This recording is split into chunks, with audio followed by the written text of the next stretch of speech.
¿De dónde viene? Yo creo que es la primera vez la pregunta, oye, esto que me está mandando esta tarima, ¿de dónde viene? ¿No? Una de las cosas, sabemos, por ejemplo, en carne americana o de cerdo, es muy común encontrarte que trae algún tipo de inyección, a lo mejor un 5, un 6%, y lo declara, Claro. ¿no? Enhanced Solution. 18.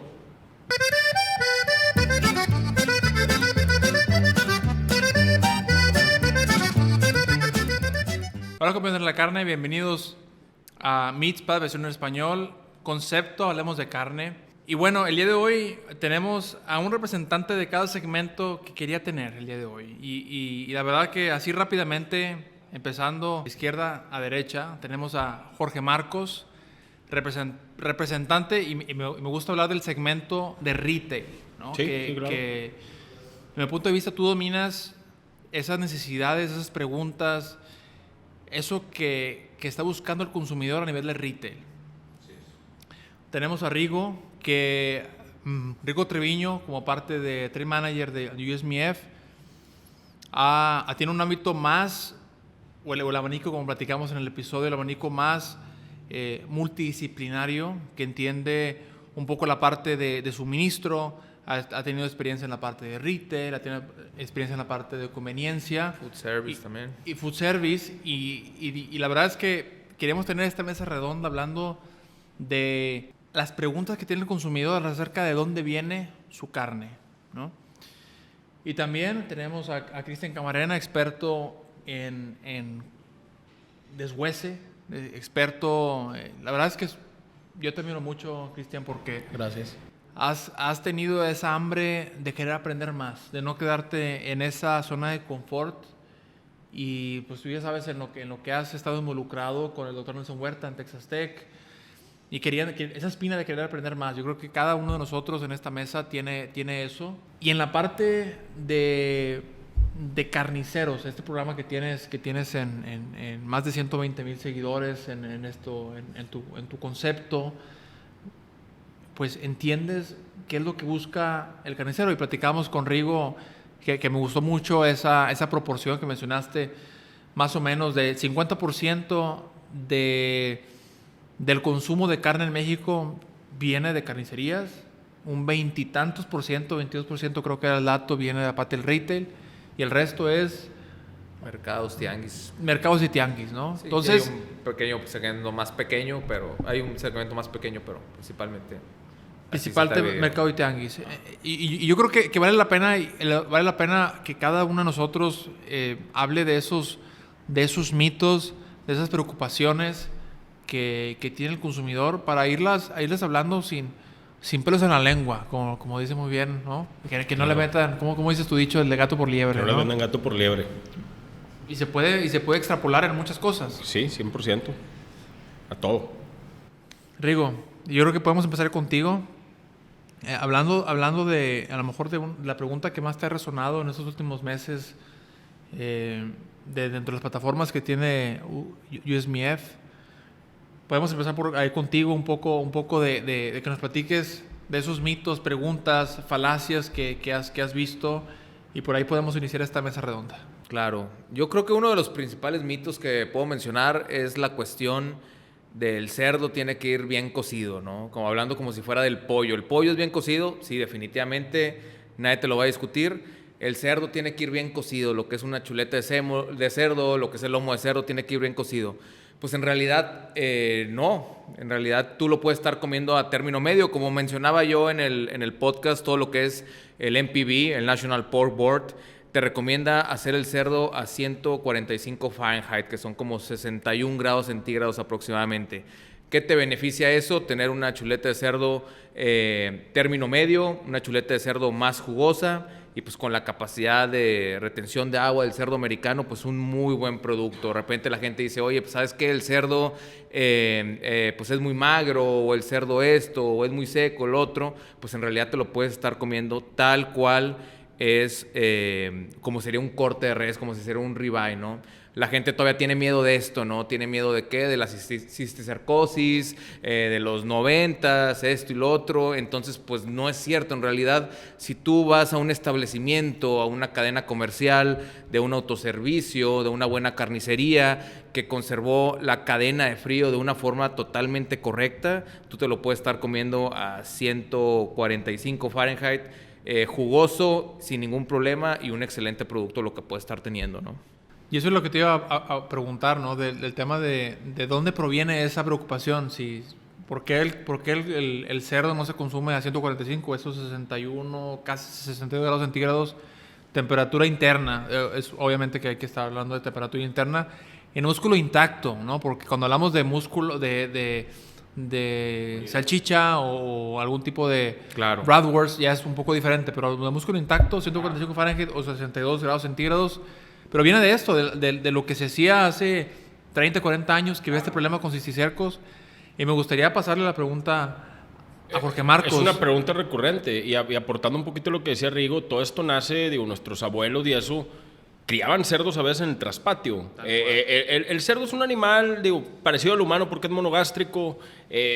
Algo que tienen por naturaleza, no me dejarás mentir, Paco, son los animales, yo diría, más limpios. Son los que comen aquí, por naturaleza defecan acá.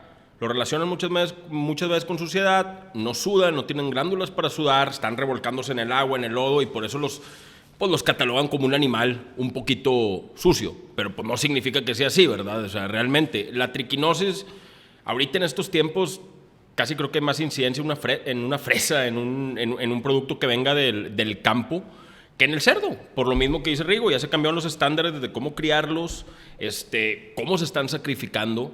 Creo que, como dice él, hay que buscar el sello que venga de la calidad, obviamente. No digo que pueda haber casos ahí, el que está haciendo su proceso del rancho a su mesa por su cuenta, pero cuando lo compras de un establecimiento que viene certificado, pocas incidencias vas a tener con ese tema. Pero yo creo que nace ahí, desde las épocas de los abuelos, porque es muy común todavía que gente mayor no te coma cerdo más que bien cocido. Creo que es un mito que sigue, cada vez ha ido erradicando, pero es uno de los principales también acá que preguntan ese. Y el de las hormonas del pollo también, que si el pollo tiene hormonas... Y el pollo definitivamente no tiene hormonas. Sabemos que no te saldría más caro el caldo que las albóndigas, pero pues bueno, no entienden que el ratio que trae de conversión de alimento a... Genética. A genética, el peso que le ponen, es un animal que en 7 semanas puede estar listo, entonces realmente no hay por dónde ponerle hormonas, ¿no? El peso de mercado es tan rápido que llega el peso de mercado que pues una hormona pues es prácticamente innecesario hacerlo.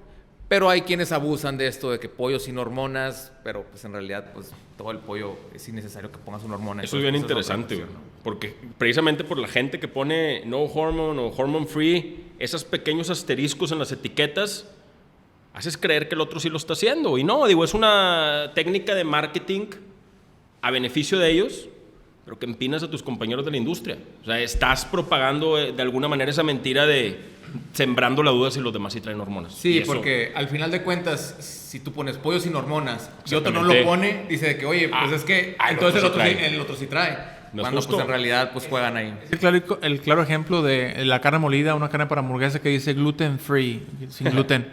Hasta en agua había eso la vez pasada. Pero el gluten no viene en la carne, naturalmente. Entonces, eso yo creo que es un tema, volvemos al caso, ¿no? El tema de desinformación, y me gustaría que participara Cristian, hablando platicamos antes de empezar a grabar un poco de esa desinformación, esa importancia de que el cliente, mencionaba Jorge Marcos, ese certificado, ya sea si está importado, USDA, si es nacional, TIF, y también entender que también hay carne americana que se procesa en plantas TIF, y viene plantas TIF y quiere decir que está procesándose en condiciones iguales o superiores que no nos da. Entonces, yo creo que en términos, a lo mejor gente que dice certificado TIF no entiende qué es, no entiende que TIF, tipo Inspección Federal, pues quiere decir que hay veterinarios en el proceso, desde que llega el animal, desde que llegan lo que es lo pecuario, tanto bovino y porcino, tienen una inspección sanitaria y que están validando que la carne que está, o que los animales que están llegando estén sanos. Así es. Aquí hay 2 puntos muy importantes. El primero, La gente, bueno, yo que tengo un poquito más de contacto con gente del último eslabón, por así decirlo, dentro de a lo que yo me dedico, que es el contacto directo con el cliente. La falta de información yo creo que es lo que está poniéndole el pie, como dijeran, en el pescuezo a la industria cárnica. ¿Por qué? Por la falta de información. Volvemos a lo mismo. Lo que comentaban Jorge y Rigo, algo muy importante. O sea, usamos términos muy coloquiales y terminologías muy científicas que la gente no entiende. Entonces, ¿cómo podemos nosotros hacer esa parte de la información digerible a la gente? Bueno, por medio de los carniceros. ¿Cómo nosotros vamos a dar esa información a la gente que está despachando o atendiendo al cliente, al último cliente? Yo creo que todo este rezago ha sido por esa conexión que hay dentro del área científica hacia el área productiva, por así decirlo, o ya, sí, el último eslabón, ¿no? Ya directamente con el cliente. Hablando precisamente de la carne de cerdo, pues sí, a mí también a través de los años me tocó pues vivir esa etapa fuerte del mito, ¿no? De la cisticercosis y de esas enfermedades y en su tiempo inclusive me tocó conocer gente que padeció la enfermedad. Estamos hablando de hace 25, 30 años, no sé cuánto. Y que en la actualidad, bueno, sí sigue habiendo malas prácticas, como lo comentaba, ¿no? Que hay quien cría sus animales en el traspatio y en condiciones completamente precarias. Entonces, pero la gente no sabe, o sea, la gente no sabe si la carne que está comprando, si es certificación TIF, si viene de Estados Unidos, si tiene una trazabilidad. El cliente llega y pide, o sea, porque no hay esa cultura de que el carnicero enseñe. Bueno, aquí hay dos factores muy importantes. Una, que posiblemente al carnicero no le convenga decir de dónde proviene su carne, ¿verdad? Porque puede tener un proveedor que le está dando mucho más barato, que está produciendo animales a diestra y siniestra y quién sabe Dios cómo. Y otra, que posiblemente no le convenga decir que su carne no está certificada porque el cliente pues va a tener entonces ya la duda y ahí va a empezar la duda. Entonces, aquí la importancia de informar al consumidor es un tema muy complicado, muy difícil. O sea, yo cuando voy y doy mi asesoría o mi capacitación a las empresas de carne, trato siempre de concientizar a la gente que está en el mostrador, que sean honestos, que tengan ética, lo que hablábamos en un episodio. Pero es muy difícil concientizar, en este caso al carnicero, de informar al cliente. ¿Cómo lo vamos a conseguir eso? Ese siempre ha sido como mi coco. ¿Cómo lo vamos a lograr? Sí, porque no ven tangible, o sea, no ven tangible si lo hago, no me da un resultado a corto plazo. Exacto. Entonces no lo ven como una parte lógica. Bueno, hago esto y me va a dar A más B igual a C, y eso es lo que no se alcanza a ver. Y en mi punto de vista es, platicando con Jorge Marcos en muchas de las ocasiones, es qué se debe de reportar en la etiqueta. Sí. Y qué no se reporta, porque a lo mejor en las regulaciones no se le exige al procesador que diga si trae 5, 10, 15, 20, 30% de inyección. Uh-huh. Y al final, al cliente final, cuando le estás dando ese producto, pues el carnicero no le está diciendo, oye, trae tanto porcentaje. Entonces, yo creo que eso es un balance y que me gustaría darle la bola a Jorge, ¿no? De este tema, porque lo hemos hablado en muchas ocasiones. Lo hemos hablado en muchas ocasiones, Francisco, y aquí creo que pues lo que dice Cristian, esto presta a malas prácticas. O sea, es lo que te digo, cada quien tiene su ética bien arraigada, pero el hecho de que esté tan desinformado este mundo de la carne da pie también a los villanos, a que entren en juego. Y está la persona que te está inyectando el 10, 12% para que te agarre la papaína o bromelina o lo que estés usando. Y hay gente que va a aprovechar y le va a echar otro litro de agua y lo va a congelar y le va a meter más sales y fosfatos para retenerlas, para venderte agua en vez de carne. Es un mundo bien complejo. O sea, realmente hay mucha gente que me ha dicho, oye, ¿cómo identifico a primera vista si el corte está inyectado o no? Digo, obviamente cuando vas agarrando experiencia, pues vas agarrando algo de práctica, lo pruebas inmediatamente, te das cuenta, te brinca el sabor al fosfato, te sabe todo igual, ¿no? Te sabe igual el diezmillo que el ribeye, que todo. El tamaño. Todo. Todo, pero sí ¿De, realmente... ¿De dónde viene? Yo creo que es la primera vez la pregunta, oye, esto que me está mandando esta tarima, ¿de dónde viene? ¿No? Una de las cosas, sabemos, por ejemplo, en carne americana o de cerdo, es muy común encontrarte que trae algún tipo de inyección, a lo mejor un 5, un 6%, y lo declara, ¿no? Enhanced Solution 18, declarado. pero declarado. Entonces, eso es importante entender de dónde proviene para preguntarle, oye, ¿por qué está? Y lo hemos platicado muchísimas veces. ¿Por qué mi proveedor está 10% más barato? Sí. ¿Por qué? Pues mira, pues te está metiendo más agua que nosotros, ¿verdad? Entonces, es algo que hay que empezar a preguntar, volviendo al tema. Y volvemos a lo mismo. El cliente es el jefe. Pero que él tenga el poder de decisión cuando esté ahí en el anaquel para ver y decir, oye, esta pierna de cerdo está 25 pesos más barata que esta. Ah, bueno, pero cuando la cociné se redujo más de la mitad. Declara cuánto tengas. ¿Cuál te va a rendir mejor? ¿Cuál te va a rendir mejor? Exactamente. O sea, el precio luego, por eso es lo que decíamos, es muy subjetivo de, oye, es que acá venden este corte 100 pesos más caro. Pues sí, pero primero, ¿si es ese corte? Y segundo, ¿qué tanto le estás inyectando para dar ese costo? Porque si jugamos a echarle agua, yo también te puedo vender un tomahawk en 100 pesos. Sí, yo creo que al final de cuentas aquí depende mucho de las regulaciones que pueda llegar a tener cada país, ¿no? Digo, puedo conocer las de México, las de Estados Unidos, las demás de todos los países pues son completamente diferentes. O sea, lo que te puedo hablar de Estados Unidos es que sí te declara cualquier porcentaje de inyección abajo del 10% debe venir como que algo de marinado. Ya después del 10% es como que, oye, este producto está inyectado y está inyectado con esto que viene en la etiqueta. Aquí lamentablemente en México no hay como que una regulación que haga esto. Entonces pues ya pasa lo que dice Marcos, de que oye, pues mira, esta carne está bien suave. No, pues qué bueno. Oye, esta carne la pongo bien cocida y todavía está bien suave. De que bueno, pues si agarraras un Choice o un Prime y lo llegas a cocer totalmente, pues vas a desperdiciar pues todo lo que es el marmoleo, la grasa intramuscular que hay en el corte. Entonces, pues, por eso mucha gente dice que, oye, es que yo lo quiero bien cocido, porque estás acostumbrado a un producto muy inyectado, que al momento de cortarlo, pues vas a decir, va a estar suave. Entonces, de repente te dan un Prime, lo haces bien cocido, de que, oye, pues, me sabe duro, de que, pues, sí, porque toda la grasa intramuscular, pues, la llegaste a quemar, entonces, pues, lo estás comiendo y, pues, ya no te está sabiendo nada, ¿no? Entonces, pues, son las diferencias que hay.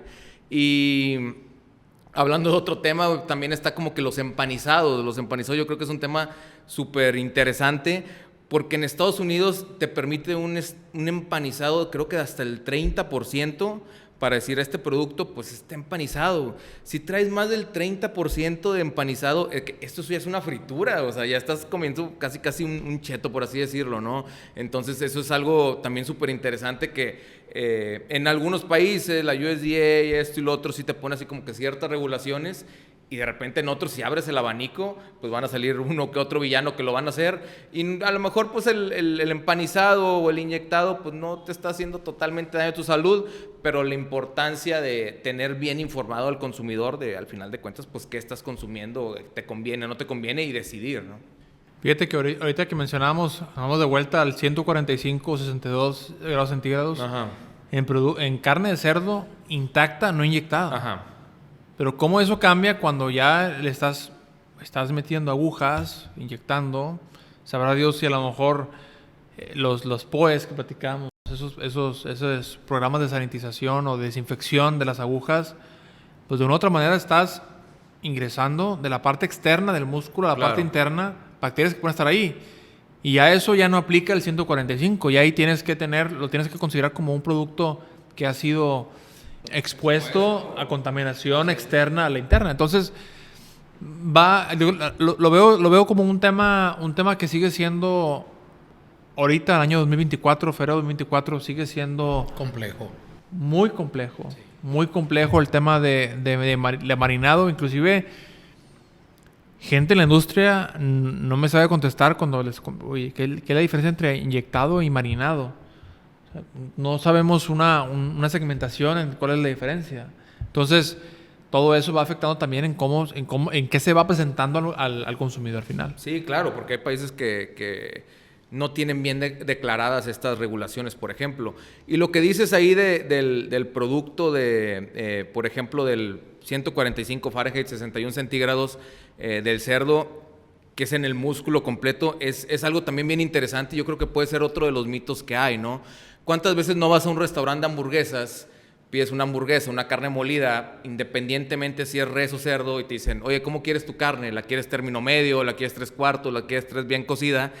Cuando pues es carne molida, entonces decir, es que la quiero bien cocida, y la gente dice, ¿por qué bien cocida? Si de repente pues tú compras un ribeye y lo puedes pedir término medio, y ¿por qué esta carne molida la tienes que pedir bien cocida a fuerza? Y es cuando tú empiezas a explicar, ¿no?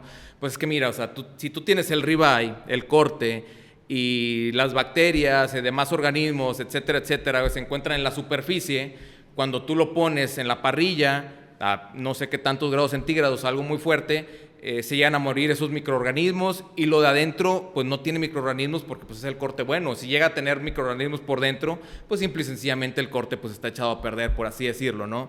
Entonces por eso tú lo puedes pedir término medio, 3/4. ¿Qué pasa con la molida? Pues haz de cuenta que ese mismo ribeye que trae microorganismos en el exterior, tú lo metes a moler, entonces se muele, y ya no solamente va a estar en la parte de afuera, también va a estar en la parte de adentro, por así decirlo. Entonces, si tú lo pides término medio, la molida, o 3/4, pues esos microorganismos que están adentro, pues te pueden llegar a afectar, ¿no? Y ha habido afectaciones muy grandes, como por ejemplo el caso, yo creo que el caso más sonado es el caso de Jack in the Box. No recuerdo el año exactamente, 92, 93, y pues lamentablemente fallecieron 4 niños debido a esta contaminación de E. coli, si mal no recuerdo, más de 700 personas infectadas. Entonces pues son el tipo de cosas que tienes que educar a la gente de cómo están ese tipo de diferencias, ¿no? Sí, totalmente de acuerdo, y es una de las cosas que ellos también pudieron identificar, hablando del E. coli, porque tienen también un sistema de trazabilidad muy completo. Eso también es algo, vale la pena mencionar. Si Estados Unidos, si llega a haber una infección o una intoxicación por alimentos, tienen el sistema para ir para atrás y decir, claro, ¿qué fue? ¿Fue algo de... ¿Qué producto? ¿Fue algo congelado? ¿Fue algo cárnico? ¿Fue lote? ¿Qué animal? ¿Fue panadería? ¿De qué granja? ¿De qué empacadora? Y a veces nos toca llevar, bueno, pues se enferma y no supiste ni por qué. Y no hay ese sistema. Pero bueno, ahora es meternos en temas mucho más complejos de sistemas. Pero es un caso bien práctico el que dice Rigo. O sea, lo de las hamburguesas, yo también siempre que me dicen, oye, ¿qué término? Y yo, pues, ¿está irradiada la carne? Quemada. No, ¿verdad? Pues bien cocida. O sea, lo que dice Rigo. De hecho, gran parte... por casualidad, mi research fue de hamburguesa, de carne molida, de los trimmings, spray antimicrobiales, ácidos orgánicos de cadena larga, para ver qué tanto reducían los patógenos, pero le tienes que hacer alguna intervención microbiológica a ese recorte, ya sea irradiado o algún antimicrobiano, antes de pasarlo por el molino, si le quieres dar el término, y nadie lo hace. Realmente es que hasta en Estados Unidos difícilmente lo hace una planta, tú lo sabes, y ahí mismo también te ofrecen la hamburguesa término medio. Sí. El mismo Estados Unidos. Mucha gente ahí me pregunta, por ejemplo, que imagino que ustedes también, oye, ¿el tartar entonces? Yo veo mucha gente comiendo el tartar de res y digo, siempre va a haber un mínimo riesgo. Tus fuentes de dónde estás obteniendo tu proteína te van a ayudar a minimizar ese riesgo de que tú tomes el riesgo. Yo soy fan del tartar. Sé que hay una mínima posibilidad de que me pueda dar algo, pero sé que la carne o los restaurantes donde estoy yendo trato de que sean lugares con fuentes confiables. No, y es buen tema porque hablando de legislación, tienen prohibido que haya ninguna de estas 7 cepas en carne de res. Entonces, si tu programa HACCP te dice que todo lo que estás haciendo es para tener 0 colonias de estas 7 cepas de E. coli, pues suena lógico decir que algo crudo, algo tartar en este ejemplo, pues viene libre. Pero bueno, ahí es cuando hay mucho, como dijeron los americanos, gray area de decir sí, no, la manipulación, todos esos programas de desinfección. No, de hecho te iba a decir, güey, regresando ahorita un poquito a lo de Cristian, hace rato que estaban hablando de lo de la desinformación de los cortes y todo eso. Cristian la tiene al triple difícil por la parte de la república en donde está ahorita ubicado. Ahorita aquí en el norte, donde estamos, es muy común que la gente esté bien aficionada con el tema de la carne, ha leído mucho, hay instituciones como la UDED Meat que están aquí cerquita y se pueden informar más. Pero en el centro de la República creo que hay todavía más desinformación. O sea, Cristian todavía se tiene que aventar el triple del jale para poder, primero que entiendan cuál es el corte y luego ya explicarles toda la parte microbiológica. Es un gran trabajo ahí, la verdad que respeto y admiración con la evangelizada. Con la evangelizada. Porque está viendo muchas partes de México. Sí. No nada más acá, Sí. y muchas que realmente desconocen el tema cárnico. Y precisamente por eso mi inquietud. Bueno, me ha tocado ir a lugares donde hay nula salubridad. O sea, rastros en medio de la selva, literal. Rastros clandestinos donde los trabajadores están descalzos con un short sin playera, matando animales ahí como cavernícolas, ¿verdad? Entonces, que ni siquiera conocen un rastro, exactamente. Entonces, ¿cómo concientizas a la gente si no hay ni la más mínima información? Entonces, me ha tocado llegar, así literal, a lugares donde no saben absolutamente nada. Entonces, es insuficiente el tiempo para concientizar a la gente o educar a la gente de cómo deben primero de trabajar la carne, de tratar la carne.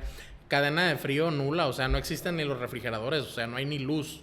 Entonces, digo, me estoy yendo a los extremos, ¿no? Pero sí es una problemática muy latente en el país, sobre todo por lo que comenta Rigo. O sea, no hay una legislación, no hay reglas, Desafortunadamente, aparte de que no hay reglas, pues hay mucha área de oportunidad para meter mano negra. Exacto. Entonces, digo, yo sé que este tipo de temas tocan fibras ahí muy sensibles. susceptibles. Pero ellos también se meten con las fibras de la carne. Sí, exactamente.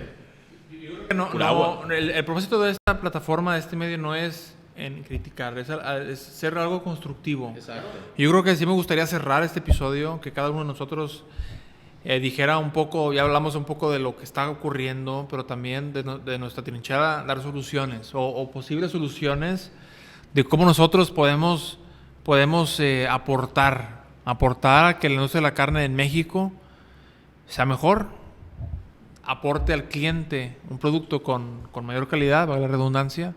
Yo creo que podemos iniciar. Te la aviento la bolita a ti. Yo digo que seguir evangelizando al cliente, estimado. Es la más factible. El cliente bien informado te va a exigir más y es el que hace que cambien las leyes y que cambien las normas. Ahí son todas las canicas al cliente. El jefe, el cliente, siempre. Sí, todo lo que es la parte de US Meat Export Federation, tenemos un programa muy importante que se llama Pure Pork. Ese programa de Pure Pork se lo damos solamente esas etiquetas, marca registrada y todo lo que tú quieras a ciertos establecimientos, retailers que estamos 100% seguros que no llegan a hacer ningún tipo de inyección. Entonces, pues es algo importante, por así decirlo, para la gente que, oye, yo quiero comprar un producto que sea sin inyectar, pues eso es más que ideal para dónde te puedes estar yendo, ¿no? Así es. Y yo creo que es muy importante, una parte o una pieza muy importante es la colaboración. O sea, yo ahorita, todo lo que ustedes están comentando, diciendo y parte de los episodios, yo trato de aplicarlos en el día a día con la gente que voy y trato de asesorar y de capacitar. Y como dices tú, ¿no? Seguir evangelizando. Yo creo que de boca en boca es la mejor manera de compartir esto. Y pues sí, concientizar a la gente, si no es tan factible, enseñar a la gente a leer una rastreabilidad que es casi imposible en el occidente, centro y suroeste del país. Como dices, bendecidos ustedes que están en el norte, pero los que estamos allá de aquel lado, o sea, es casi imposible leer una rastreabilidad a no ser de marcas reconocidas y que desafortunadamente no están al alcance de todos. ¿Por qué? Porque no están en las carnicerías de todos los barrios, por así decirlo. Entonces, a mí que me toca, pues seguir compartiendo, concientizar a la gente, como dices, desde nuestras trincheras y pues a través de los medios de comunicación. Ahorita el internet pues es una herramienta que podemos seguir utilizando. Hay que tratar también de sacudirnos un poquito el polvo y subir un poquito más de información respecto a esto. Yo sé que esto es como los mitotes de vecindad, ¿no? Vamos a platicar, vamos a contar lo que nosotros sabemos sobre la carne y esa persona que capte el punto exacto, pues lo va a compartir con alguien más. Entonces, hay que seguir en la lucha y no rendirnos, ¿verdad? Sí, efectivamente. Y digo, hablé lo del programa de Pure Pork de cerdo, pero en la parte de res también, oye, tienes una excelente marca de res, High Choice, que tiene este tipo de marmoleo, que te asegura que es un animal joven, madurez A menos de 30 meses, madurez B menos de 42 meses, pues entonces es necesario inyectarlo, pues no es necesario inyectarlo porque pues ya prácticamente tienes todo ahí, ¿no? Y digo, una última cuestionamiento, hablando de mitos y demás, que me recordé por lo que comentaron del pollo, de las hormonas del pollo, pues también así como que el uso de promotores de crecimiento en la res. Oye, las hormonas en la res, sí, o sea, son promotores de crecimiento que ¿qué te ayudan? Oye, pues esos promotores de crecimiento te ayudan a consumir menos agua, a consumir menos pasto, a consumir menos alimento, etcétera, etcétera. Entonces, pues yo creo que es algo también bastante importante que la gente lo tiene como que medio satanizado. Y hay países o hay regiones, que se puede decir algunos países de Europa y demás, que dicen de que, oye, es que nosotros no permitimos el uso de promotores de crecimiento. Pero si tú llegas a checar el nivel hormonal de las personas contra alguien de México, de Estados Unidos, llega a ser prácticamente el mismo nivel. Entonces, pues prácticamente la carne no es lo que lo está dando, la carne de res, la carne de cerdo, etcétera. ¿Qué es lo que lo está dando? Pues algún tipo de, ¿sabes cuántas hormonas puede llegar a tener un vasito de ranch con el que te comes tus alitas? Pues son cosas que también, pues próximamente, pues podemos estar discutiendo, ¿no? En siguientes episodios. Yo me llevo dos cosas. Una, la primera, yo creo que es la más importante, haciéndote segunda, el tema de la unión. Yo creo que es un tema que no va nada más del retail, comercio y carniceros. Yo creo que es un tema que va de todo el eslabón de la industria de alimentos y la industria de la carne, todo el tema agropecuario, donde vamos apoyándonos para ir. Al final es un gran gana para todos. Yo es lo que yo opino. Pues mira, ahorita nadie de nosotros nos conocíamos, bueno, al menos yo no tenía el gusto de conocer a ninguno de ellos dos en persona. Aquí Cristian viene de Guadalajara, Rigo llegando de Nueva York, tú que vienes acá también de Los Ángeles, no se crean. Pero todo de diferentes partes del globo, digo, de alguna manera, y estamos aquí reunidos, todos haciendo un pequeño sacrificio por estar aquí y llevar la palabra, ¿no? Que es lo que queremos, seguir aportando a esta comunidad de la carne porque confiamos en que podemos cambiar la comunidad. Y como dice Marcos, lo escuché en su podcast, la cuestión de transmitir el conocimiento, ¿no? De repente vas a Nebraska, a Kansas, a Texas A&M, a Penn State, y hay gente que ha dedicado su vida a tener estos conocimientos y hacer investigaciones, etcétera, etcétera.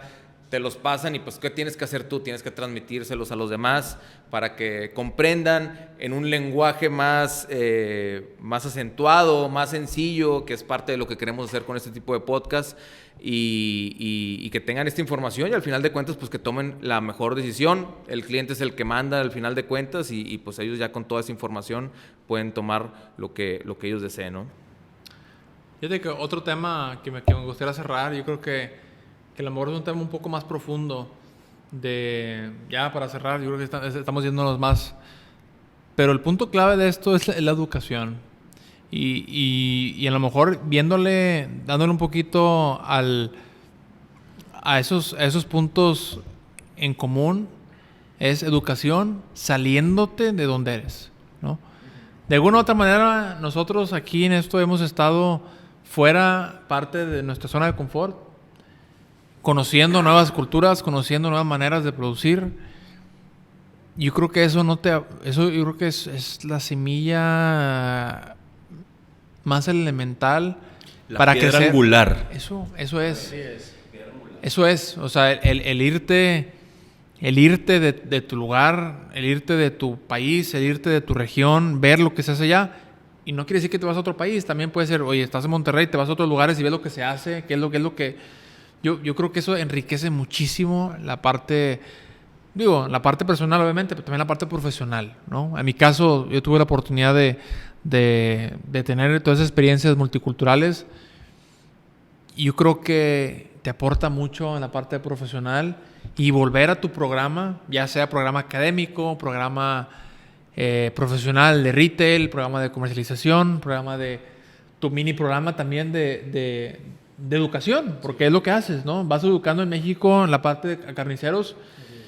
Yo creo que eso te separa de mucha gente, ¿no? El ir, conocer, porque el exponerte hacia otras culturas chocas, ¿no? Porque dices tú, ¿cómo es posible si yo lo hacía así? O si mi papá lo hacía así, mi tío lo hacía así. Llegas a otra cultura y dices, wow. Y yo creo que eso te hace un shock y dices, bueno, a lo mejor lo que se hace en México se puede mejorar haciéndolo de esta manera, o se puede combinar. ¿Sí me explico? Yo creo que hay una clave, ¿cómo dijiste? ¿Qué, la piedra angular? Sí, eso, yo creo que es algo para mí que me gustaría cerrarlo en esa parte, ¿no? Esa multidisciplina, esa multicultura de poder ir y regresar, como dices tú, y aportar lo que viste en otros lugares. Mucha humildad, que eso ya viene adherido a cada persona, pero para aprender y para enseñar debes de tener mucha humildad, para escuchar. Siempre podemos aprender de todos, no importa si eres maestro, profesor, doctor, postdoc, lo que quieras, 25 doctorados, a todos le puedes aprender algo. Y no precisamente nada más de la carne, siempre estar receptivos. Todos han pasado por cosas, son dominantes en algunas áreas. Escucha, agarra lo mejor de eso y da lo mejor. Y esa parte es importantísima, ¿no? No sé, sé que ahorita estamos en Monterrey, México, representamos a toda la República, aprendemos mucho de los avances que tiene Estados Unidos, por ejemplo, pero existen muchos países, por ejemplo, con US Meat Export Federation, no es la misma estrategia la que está en México, a la que está en Centroamérica, a la que está en Taiwán.